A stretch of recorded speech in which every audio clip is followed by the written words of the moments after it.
ओम शांति। ओम आज शांति। पुनः शनिवार का दिन है और अव्यक्त मुरली मंथन की सीरीज में हम हमेशा से ही देखते आ रहे हैं। हमारी आदरणीय दीदियां, भाई साहब हमें बहुत सुंदर मनन चिंतन बाबा की जो मुरलियां हैं उस पर कराते हैं।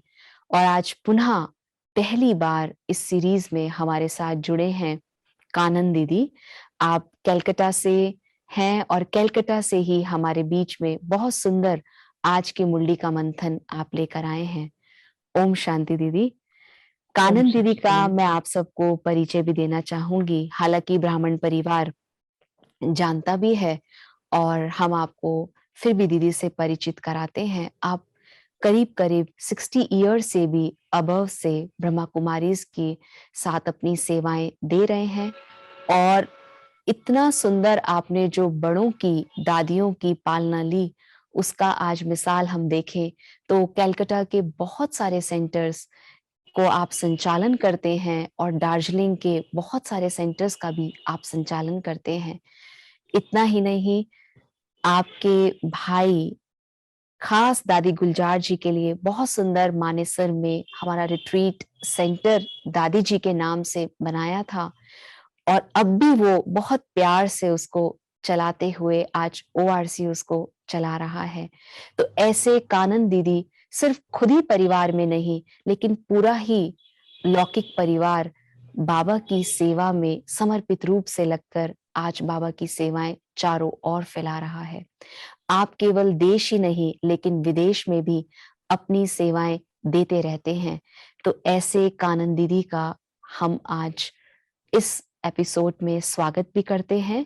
और आज की जो मुरली है, मुरली का टॉपिक ही है पढ़ाई का सार, आना और जाना। और डेट है 29 दिसंबर 1989। तो दीदी, आप शुरू से ही ईश्वरीय विश्वविद्यालय में बचपन से आते रहे और आपने बताया कि आपने साकार बाबा की भी पालना ली। और बाबा तो बचपन से ही जब बच्चे आते थे तो बहुत कहते थे, स्टडी पर बहुत ध्यान देते थे। तो ऐसे ही आज की मुरली का टॉपिक भी है पढ़ाई का सार, आना और जाना। तो दीदी, जैसे बाबा ने इसमें कहा कि आप ब्राह्मण आत्माएं दुनिया के कोने में गुप्त रूप में अपना श्रेष्ठ भाग्य प्राप्त कर रही हो, क्योंकि दिव्य बाप को जानने अथवा देखने के लिए दिव्य बुद्धि, दिव्य दृष्टि चाहिए, जो बाप ने आप विशेष आत्माओं को दी है। तो दीदी, ये हमारी जो एक एपिसोड चल रहा है, इसको पूरा ब्राह्मण परिवार इस चैनल पे सुनता है। तो दीदी, बाबा ने जो कहा कि दिव्य बाप को जानने के लिए दिव्य बुद्धि और दिव्य दृष्टि चाहिए, तो दीदी दिव्य बुद्धि क्या है और दिव्य दृष्टि क्या है? मैं तो अपने अनुभव से कहना चाहूंगी, जी। जैसे शिव बाबा हम बच्चों को परखता है कि कौन से बच्चे बाबा के इस ईश्वरीय कार्य में खुदाई खिदमतगार बनते हैं, ऐसे ही बच्चे भी अपनी स्वच्छ बुद्धि से, शुद्ध बुद्धि से बाबा को परख लेते हैं, बाबा को पहचान लेते हैं। तो उस स्वच्छ दिव्य बुद्धि का मतलब जो भी हम देखते हैं या जो भी हम सुनते हैं या जो भी हम कर्म करते हैं, वो सब कर्म हमारे एकदम शुद्ध पवित्र हो जाते उस बुद्धि से क्योंकि विवेक भी है और बुद्धि भी है। तो बुद्धिमानों का बुद्धिमान हमें पढ़ा रहा है, हम पढ़ रहे हैं, लेकिन पढ़ते समय हमारा बुद्धि रूपी बर्तन साफ होना चाहिए। जैसे बाबा कई बार मुरली में कहते हैं ना, ये ज्ञान किसकी बुद्धि में बैठेगा, जिसका सोने का बर्तन होगा। बर्तन। तो जैसे कहते हैं कोई भी बर्तन है, कितना भी आप बाहर से साफ कर लो, अगर अंदर से साफ नहीं है तो पात्र में कोई सामान डालने के लायक नहीं होता। राइट। ऐसी हमारी भी बुद्धि, वो ऊपर से कितने भी नीट की नीट दिखाई दे, कि अंदर का हमारा स्वभाव वृत्ति, जितनी शुभ भावना, जैसे बाबा कहते शुभ भावना भी हो शुभ कामना भी। तो शुभ कामना तो हम मुख से बोल लेंगे, लेकिन भावना नहीं होगी तो काम नहीं करेंगे। तो ये भावना भी हमारी शुद्ध हो, पवित्र हो।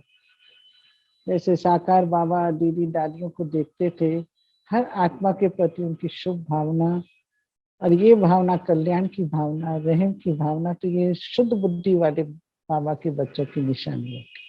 ओके। और जब हम शुद्ध बुद्धि रखेंगे तो बाबा की टचिंग भी होगी और कैचिंग भी होगी और कैचिंग। कार्य में सफलता भी।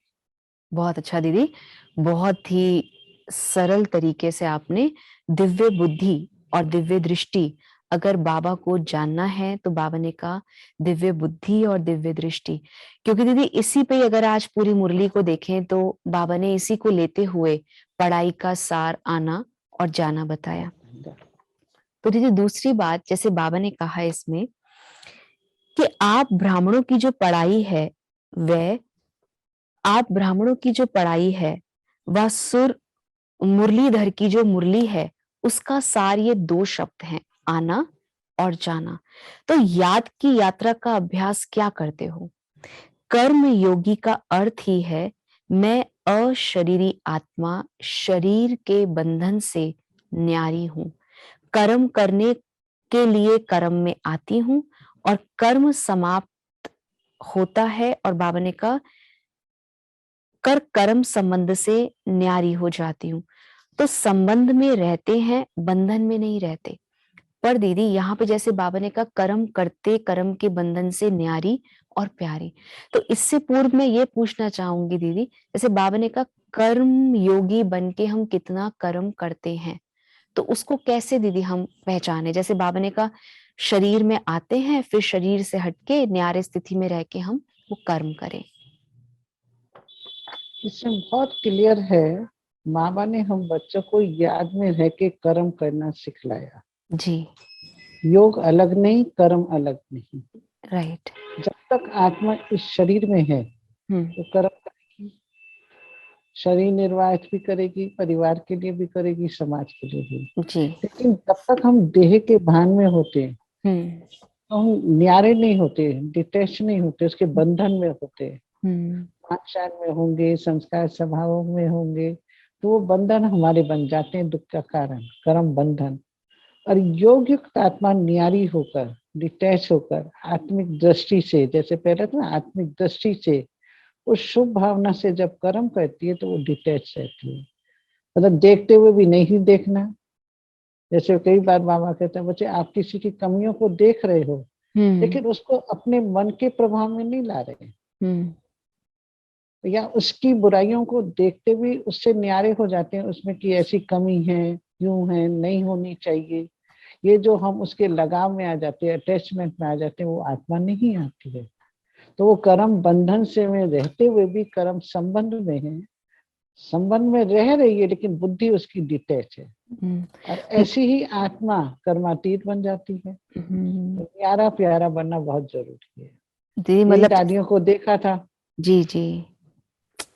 बहुत ऐसे बच्चे होते थे जिनको हम समझते थे कि ये तो ठीक नहीं है, लेकिन वो उनको देखती हुई न्यारी प्यारी रहती थी और शुभ भावना से उनके जीवन को परिवर्तन कर देती थी। तो दीदी जैसे आपने कहा कि पढ़ाई का सार आना जाने के लिए न्यारा और प्यारापन बहुत चाहिए, आपने ये अभी तो बहुत जरूरी है। कहा। इसके लिए मैं जी। हमेशा गुलजार दादी को याद रखती हूँ, ओके। क्योंकि मैंने हमेशा उनको बहुत नजदीक से देखा, दिल्ली में मीटिंग में। तो दादी बहुत न्यारी और प्यारी लगती थी, जो न्यारा है वही प्यारा है। और आना जाने का मतलब है कि जब जैसे कोई लूज कपड़ा होता है उसको उतारने में मुश्किल नहीं होती। जब हम देही अभिमानी स्थिति में होंगे, अशरीरी स्थिति में होंगे, तो बाबा के पास जाने में हमें मेहनत नहीं लगती, 1 सेकंड का खेल। जैसे अभी भी मैं आपसे बात कर रही हूँ, जी। अगर मैं लौकिक घर को याद करूं तो मुझे टाइम लगा, मेरा जाना हो गया। अब थोड़ा कोई आपने क्वेश्चन पूछा, तुरंत मेरा इस कर्म क्षेत्र पे आ गई, तो 1 सेकंड भी नहीं लगता है। बाबा कहता है कई बार, 1 सेकंड में जब आने और जाना, आना मतलब कर्म क्षेत्र में आना, कर्म के द्वारा अपना जो भी फील्ड में कर्म है उससे करना, और जाना मतलब जब कर्म से हम न्यारे हो गए, पूरा हो गया, 1 सेकंड में बाबा के पास जा सकते हैं। इसका भी मुझे अनुभव याद है, जब हम छोटे आए थे कलकत्ता में, तो मनमोहिनी दीदी थी और मैं योग करा रही थी, तो कोई बहन ने मुझे कुछ कर्म के लिए स्टेज से बुलाया। तब तो नए नए थे, तो हमको अच्छा नहीं लगा, हमें स्टेज पे बुलाकर क्यों कोई काम दिया गया, पूछा गया। तो तुरंत बड़ी दीदी बहुत प्यार से बोली, अरे बाबा को ही तो याद कर रहे थे, बाबा के याद में तो 1 मिनट में जाना 1 मिनट में आना, तुम्हारा ही तो बुद्धि का काम है, बहुत जरूरी काम था जो तुम ही बता सकती थी, इसलिए स्टेज से उस बहन ने बुला लिया। तो जैसे बाबा कहते हैं ना कि बच्चे इतनी प्रैक्टिस हो, आत्मा इतनी लाइट हो, हल्की हो, अपने घर से इतना प्यार हो, अपने पिता से ये प्यार हो, तो 1 सेकंड में ऊपर जाएंगे और 1 सेकंड में नीचे आ जाएंगे। बहुत और अच्छा। इसी आने जाने को बाबा कहता है 1 सेकंड में तुम बच्चे अपने घर जाओगे, फिर 1 सेकंड बाद ही अपने जीवन मुक्ति स्वर्ग में आ जाओगे। तो तो, ये स्मृति का खेल है। तो दीदी जैसे अभी आप कह रहे हो स्मृति का खेल है, आना जाना, मतलब स्मृति में रहा तो वो सब चीजें इजी होती हैं। तो दीदी जैसे आपने कहा कि हम देही अभिमानी जितना अपने को समझते हैं और अशरीरी समझते हैं, तो हम इस अभ्यास को निरंतर कर पाते हैं। तो दीदी देही अभिमानी स्थिति को पहले बनाए या अशरीरी स्थिति को पहले बनाए? दोनों स्टेज देही अभिमानी स्थिति क्या है? देह के भान का, देह जो मैं बहन हूँ, भाई हूँ, मैं सेठ हूँ, मानो ये जो भान है उस भान से मुक्त। जी। और किसी ने कुछ कह तब हमारी देही अभिमानी स्थिति बन गया। देही अभिमानी से आत्म अभिमानी की मैं कौन हूँ, आत्मा हूँ, राइट। आत्मा के गुण याद रहेंगे, आत्मा का घर याद रहेगा। तो वो स्मृति हमें देही अभिमानी बनाए। ओके। और उस देही अभिमानी स्थिति में रहकर जब हम कर्म करेंगे, आत्मिक स्थिति में स्थित होकर, तब हम अशरीरी बनते जाए। राइट। अशरीरी का भी सूक्ष्म में वही फरिश्ता स्वरूप स्टेज है कि शरीर के भान से हम मुक्त हैं। राइट। बहुत अच्छा दीदी, क्योंकि बाबा ने नीचे यही कहा कि जितना हम अशरीरी बनने का अभ्यास करेंगे, जैसे लूज ड्रेस आपने बताई, तो वो इजी हो जाता है हमारे लिए कि हम जितना अपनी स्मृति में बार बार रखते हैं कि हमें इस संसार में आना है और करके वापस जाना है। तो दीदी जैसे बाबा ने इसमें कहा एक चीज कि सुदर्शन चक्रधारी की बात कही, बाबा ने यहाँ पे कहा, लेकिन सृष्टि चक्र के अंदर पाठ बजाते हुए अनेक दुख के चक्रों से मुक्त हो जीवन मुक्त स्थिति को प्राप्त कर सकते हैं, ये कोई नहीं जानता है। आप चैलेंज करते हो कि हम आपको जीवन में मुक्ति डबल दिला सकते, जीवन भी हो और मुक्ति भी हो, ऐसा चैलेंज की है ना। नशे से कहते हो ना, जीवन मुक्त आपका हमारा जन्म सिद्ध अधिकार है। तो उसके लिए बाबा ने यदि कहा, तो सुदर्शन चक्रधारी अर्थात दुख के चक्रों से मुक्त रहने वाले और मुक्त करने वाले। और अच्छा बाबा ने संगम युग का हम सब बच्चों को वरदान दिया हुआ है। दुनिया में बहुत भक्ति करके भी जीवन मुक्त नहीं बन पाते, और जब बहुत दुखी होते हैं तो मोक्ष ही चाहने लगते हैं कि इस चक्कर में ही नहीं आए। जैसे हम कहते हैं ना, कोई खिलाड़ी बहुत अच्छा होगा, अगर उसको उस खेल से निकाल दें तो वो पसंद नहीं करेगा।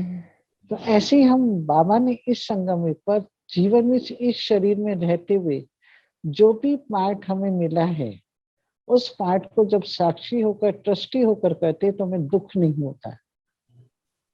और जब दुख नहीं होता है तो उस जीवन में सुख, शांति, आनंद, खुशी है, वही जीवन मुक्त अवस्था है। तो ऐसी अवस्था आज बाबा के बहुत ब्राह्मण बच्चों का अनुभव कर सकते हैं। जब हम एक दूसरे का देखकर ये अनुभव करते हैं तो दूसरी आत्माएं भी क्या होती है, उन दुखों के बंधनों से मुक्त होकर इसी जीवन में बाबा की याद से अपने अंदर शक्ति बढ़ देती है। तो जीवन में रहना और जीवन में रहकर अनेक प्रकार के दुख के बंधनों से मुक्त होना, यही जीवन मुक्त अवस्था है। क्योंकि ज्ञान भी मिल गया हम लोगों को कि सत्युग में हम बहुत सुखी थे, त्रेता में भी सुखी थे, कलयुग के अंत में छोटा मोटा पार्ट है, वो योग के द्वारा ही आत्मा अनुभव कर सकते। जब तक योग नहीं है तब तक हम बंधनों से मुक्त नहीं हो सकते। तो डिटैच अवस्था, न्यारी प्यारी अवस्था, और रोज की ये प्रैक्टिस 1 सेकंड में आना और जाना, और मेरा पार्ट इस सृष्टि में अंतिम समय का है, ये सब स्मृतियां जब हम अंदर लाते जाते हैं तो इतनी समझती आ जाती है कि अनेक बंधन होते हुए भी, जैसे आगे बाबा ने मुझे बताया, कर्म बंधन नहीं लगेंगे, कर्म संबंध में सम रहकर हमारे प्यारे रहेंगे। राइट। तो ये अवस्था सुदर्शन चक्र मतलब अपनी आत्मा का श्रेष्ठ पाठ का दर्शन करना। हम क्या थे, क्या बन गए, फिर बनना, कोई नया बात तो है नहीं। तो बहुत सब अच्छा दीदी। जीवन में रहकर सुख शांति आनंद खुशी का अनुभव कर सकते हैं। दीदी आपने कहा कि जितना स्मृति हमारी पावरफुल होती है उतना हम समर्थ बनते जाते हैं, और जितना समर्थ बनते जाते हैं उतना ही हम ये सब चक्रों से अपने आप को डिटैच मुक्त कर कर पाते सकते हैं, मुक्त कर सकते हैं। और मेनली जो बाबा ने कहा कि योग, जितना योग होगा हमारा, हम उसको अपने पापों को हम भस्म उस योग कर अग्नि से पाएंगे। कर सकेंगे। तो दीदी जैसे उसी से ही लगता है दीदी, जितना सदा ये आने और जाने का अभ्यास होगा, जब चाहो तब अशरीरी स्थिति में स्थित हो जाओ और जब चाहो तब कर्मातीत बन जाओ, ये अभ्यास बहुत पक्का चाहिए। ऐसे ना हो कि आप अशरीरी बनने चाहो और शरीर का बंधन, कर्म का बंधन, व्यक्तियों का बंधन, वैभवों का बंधन, स्वभाव संस्कारों का बंधन अपनी तरफ आकर्षित करे। कोई भी बंधन अशरीरी बनने नहीं देगा। एकदम बाबा ने क्लियर किया है। जी। ये सब अभ्यास की जरूरत है, क्योंकि 63 जन्म में हम देव भान के कारण अनेक आत्माओं के संबंध में आने के बहुत सारे संस्कार स्वभावों के बंधन में आ गए। सब बाबा ने नॉलेज दे दी, तो अपना हमको शांति में बैठकर, एकांत में बैठकर थोड़ा सा चेकिंग करने की जरूरत है कि कौन से बंधन मुझे खींचते हैं अगर मैं इस समय एकांत में बैठ।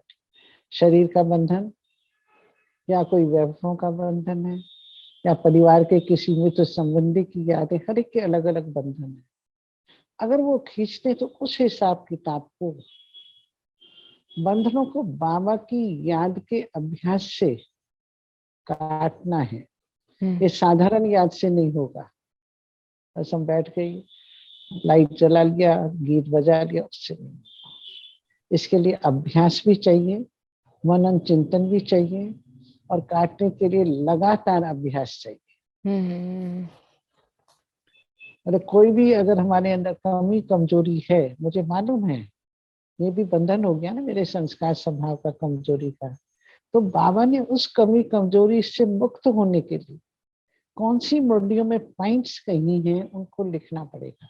कि कोई ऐसी महान आत्मा जिसके अंदर वही कमी कमजोरी थी, उससे अनुभव की लेन देन करनी पड़ेगी।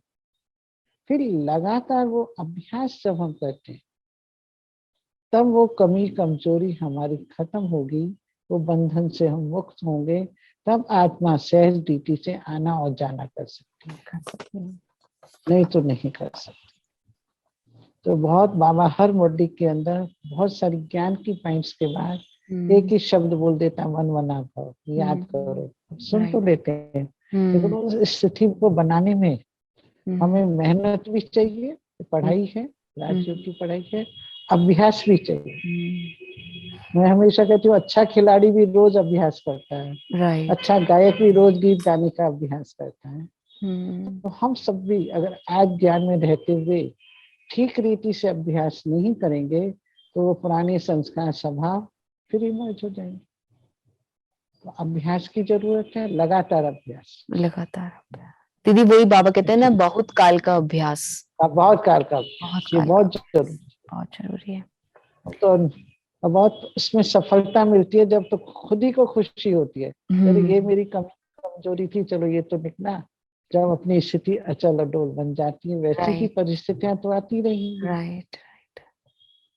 ये अनुभव चाहिए। बहुत अच्छा दीदी। और आपने जो कहा, जैसे बाबा ने कहा कि अभ्यास भी कैसा हो, योग भी कैसा हो हमारा, मतलब सिर्फ हम बैठे हैं ऐसे नहीं, लेकिन लगातार निरंतर कर्म योगी बनकर हमारी डोर भी, जैसे बुद्धि का योग जो बाबा कहता है, वो मेरे साथ जुटा हुआ हो। तो और दीदी वो भी बाबा ने यहाँ योग पे कहा में दिल का, दिल का, दिल का, दिल से दिल से जब तक याद नहीं करें, प्यार से ज्ञान नहीं करें। याद से, बाबा ने प्यार और दिल कैसे भी हो, सच्चे भी हो, सच्चे में, सच्चाई राइट। पुरुषार्थ। तो दीदी जैसे बाका के ब्राह्मण बने, बाप के वर्षे के अधिकारी बने, गॉडली स्टूडेंट बने, ज्ञानी तो आत्मा बने, विश्व सेवाधारी बने, ये भाग्य तो पा लिया, लेकिन अब पास विद ऑनर होने के लिए, कर्मातीत स्थिति के समीप जाने के लिए, ब्रह्मा बाप समान न्यारे अशरीरी बनने के लिए, बनने के अभ्यास पर विशेष अटेंशन। कहने का भाव है कि हम जब बाबा के घर में आते हैं, चाहे नए बच्चे चाहे पुराने बच्चे, ज्ञान सुनाने में तो हम सब होशियार हो जाते हैं। कोई भी सेवा करना है वो भी बहुत अच्छे से कर सकते हैं, बहुत क्वालिटीज हैं, लेकिन कई बार अपने ऊपर अटेंशन की कमी हो जाती है। और जब से कोई पढ़ने वाला स्टूडेंट कितना भी किसी को पढ़ाएगा, अपने नंबर कम नहीं होने देगा। तो कई बार अपने आप को भी चेक करना है कि मैं पढ़ाई में कौन सा पद लेना चाहती हूँ। भले राजा महाराजा है, शाहूकार प्रजा है, तो उसके लिए मेरे अंदर कौन से गुण होने चाहिए। जैसे बाबा को सब बच्चों को शिक्षा दी, साकार बाबा को ही सामने रखो, बाप समान। सब बच्चों को शिक्षा भी दी, शक्ति भी दी, गाइड भी दी, लेकिन अपनी तपस्या और पुरुषार्थ बाबा ने नहीं छोड़ा। रात को जाके भी बाबा याद करते थे, बच्चों से मिलते हुए भी बच्चों की कमी भी सुन के उनसे न्यारे प्यारे रहते थे, और बच्चों को आगे बढ़ाने के लिए खुद आगे भी बढ़ते थे। ऐसा नहीं बाबा सोचता था कि बच्चे मेरे से आगे नहीं जाए, बच्चे मेरे से भी आगे जाए। आगे बढ़ाने वाले और खुद आगे बढ़ जाते हैं। तो ये गुण बाबा और दीदी दादियों में देखा। पढ़ाई अपनी जगह, पढ़ाई में औरों को आगे बढ़ाते हुए अपनी पढ़ाई पर पूरा अटेंशन। जैसे मैं भी हमेशा यही सोचती हूँ, मैं ज्ञान में अपने लिए आई हूँ। भले बाबा ने ये सेवा हमें दी है, खेल खिलौना है, ये खिलौना है, उससे खेलना है, आनंद लेना है, सेवा में डिस्टर्ब नहीं होना है। बाबा हमेशा ये भी बोलते, बच्चे ऐसी कोई सेवा नहीं करो जो आपको डिस्टर्ब करे, उसको छोड़ देना अच्छा। लेकिन हम अपने लिए कोई क्वेश्चन होता है ना, मैंने और एक पढ़ाई में ध्यान रखते हैं, अगर 10 क्वेश्चन करने को मिलते हैं, पास होने के लिए 6 बहुत है, 4 को छोड़ना है। माइंड में भी, इस ज्ञानी योगी जीवन में भी बाबा का कहने का भाव है कि आपको पास ऑन विद ऑनर होना है, आपको अच्छे नंबर देने हैं, तो आप सब कुछ देखते हुए जो चीज आप नहीं कर सकते उसे न्यारे प्यारे हो जाओ। किनारा नहीं, न्यारे प्यारे। न्यारे प्यारी चीज का भी मैंने जानकी दादी से डायरेक्ट पूछा था एक बार। तो हम सोचते थे जो कुछ आत्माएं ठीक नहीं है उनसे डिटैच हो जाओ, न्यारे हो जाओ, किनारा कर दो, वो नहीं। जैसे हलवा बनाते ना, सब चीज परफेक्ट डालते हैं, पकाया जाता है तो वो कढ़ाई से न्यारा हो जाता है और खाने में प्यारा लगता है। तो ऐसी सब गुणों से संपन्न स्टेज बनाओ जो अपने आप को बुद्धि से न्यारा कर लो और बाबा के प्यारे होकर काम करो। इसके लिए मम्मा की बात स्वयं प्रिय बनो, प्रभु प्रिय बनो, लोक प्रिय तो शिव बाबा ही बना देगा। Very nice. अपने ऊपर अटेंशन पहले चाहिए।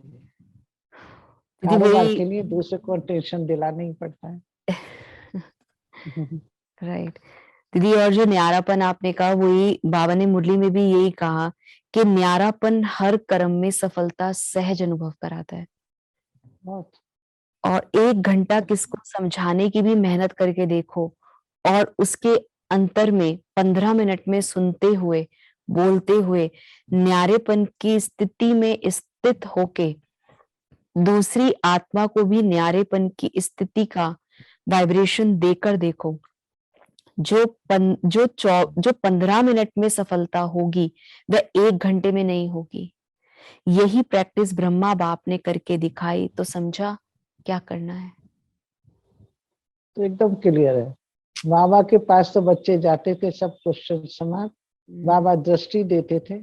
आपने पहला प्रश्न पूछा ना, दृष्टि, तो इतने प्यार से दृष्टि देते थे, कोर्स हो गया, आत्मा रियलाइजेशन हो। ऐसी जो भी आत्माएं आती हैं बाबा के घर में, उनको भी आत्मिक दृष्टि से जो वो आत्मा चाहती है, बाबा कहते परख कर आप उसको 10-5 मिनट में भी अगर सुनाएंगे तो बाबा के बच्चे अगर पात्र हैं देवी घराने के, वो बन जाएंगे। 1 घंटा 2 घंटा मैं भी इस पर विश्वास नहीं करती। तो शुरू से 10-15 मिनट मिलते थे, जो बाबा के बच्चे अच्छे हुए दीदी से मिलाया, दीदी दृष्टि देती थी, प्यार से टोली खिलाया, आज तक वो बाबा के वारिस बच्चे हैं। बहुत देर तक हम जो सुनाते हैं उसमें देह भान आ जाता, सुनने वाले को भी लगेगा बहुत अच्छा ज्ञान सुना रहे हैं, बहुत अच्छा ज्ञान सुना रहे हैं और सुन रहे हैं, लेकिन अच्छे बनने की प्रेरणा, ऐसा अलौकिक रूप से उन आत्मा को समझाना चाहिए। राइट। तो बाबा ने कहा 15 मिनट क्या, 1 मिनट में भी कोर्स हो जाता है। आने वाला समय तो 1 मिनट का।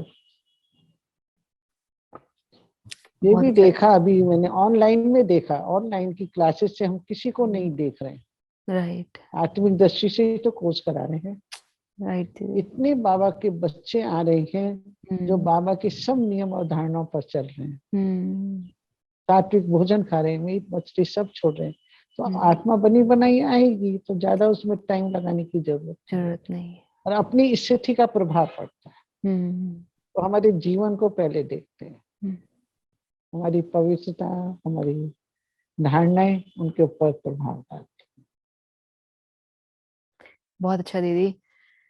तो बस लास्ट भी यही था, क्योंकि बार बार बाबा ने आज आने जाने के लिए न्यारापन, प्यारापन और अभ्यास कर्म योगी, ये 2-3 चीजें बार बार बाबा ने कही। और दीदी लास्ट बाबा ने क्या कि ओरिजिनल अभ्यास आत्मा को न्यारे होने का है, जो आत्मा का ओरिजिनल अभ्यास है। न्यारी थी, न्यारी है और फिर न्यारी बनेगी। फिर अटैचमेंट न्यारा बनने नहीं देता है। सिर्फ बाबा ने कहा अटैचमेंट जो है वो न्यारा बनने नहीं देता। वैसे कैसे भी आत्मा की ओरिजिनल नेचर शरीर से न्यारा रहने की है, अलग है। शरीर आत्मा नहीं, आत्मा शरीर नहीं, तो न्यारे हुए ना। सिर्फ 63 जन्मों से अटैचमेंट की आदत पड़ गई है। ओरिजिनल तो ओरिजिनल ही होता है। इसका सार गीता में लास्ट महावाक्य क्या है? नष्टो मोह स्मृति लब्धा। राइट।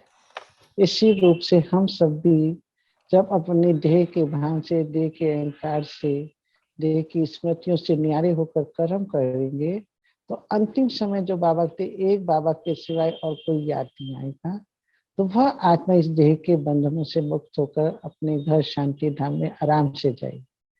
और थोड़ा भी अटैचमेंट होगा तो वो आत्मा इस शरीर से मुक्त होने में उसे मेहनत लगती है। इसलिए बाबा कहते हैं हमेशा डिटैच होके रहो, लास्ट में सुख शांति संपन्न यात्रा करो, खुशी से यात्रा करो। इस शरीर देह के मृत्यु संबंधी वैभव याद ना आए। एक बाबा और एक मैं, और कोई नहीं। मैं भी आत्मा निराकार, शिव बाबा भी निराकार, उसका ही अभ्यास बिंदु स्वरूप का चाहिए। बहुत अच्छा दीदी। बहुत ही स्पष्ट सरल तरीके से बाबा की बहुत गहरी मुरली थी कि न्यारे प्यारे में, और जैसे आपने कहा देही अभिमानी हम उस स्थिति में रहे तो अशरीरी बनना सहज, और जैसे ही अशरीरी बनेंगे तो इस संसार में आने और जाने का खेल हम बहुत इजीली कर सकते हैं। तो थैंक यू दीदी, बहुत सुंदर डिटेल में जो बाबा ने न्यारे प्यारेपन की बात बताई वो भी आपने स्पष्ट किया। और जो हमारे भाई बहनें अभी इसको सुन रहे हैं, बहुत अच्छे प्रश्न भी जो आपके मन में थे वो भी हमने दीदी से पूछे। और जैसा आपने कहा दीदी के समय अभी है अपने आप को बनाने का, स्थिति से सेवा करने का, जो बाबा ने कहा कि कम समय में हम ज्यादा सेवा कर पाए, कम बोलें और ज्यादा बाबा की सेवा हो पाए, उस पे जरूर अटेंशन हम सभी देंगे। सेवा ऑटोमेटिक होनी है, हम तो बस इंस्ट्रूमेंट हैं उस अनुसार करने। थैंक यू, आप सबने मौका दिया मिलने का। ओम शांति। ओम शांति दीदी। Thank you. ओम शांति।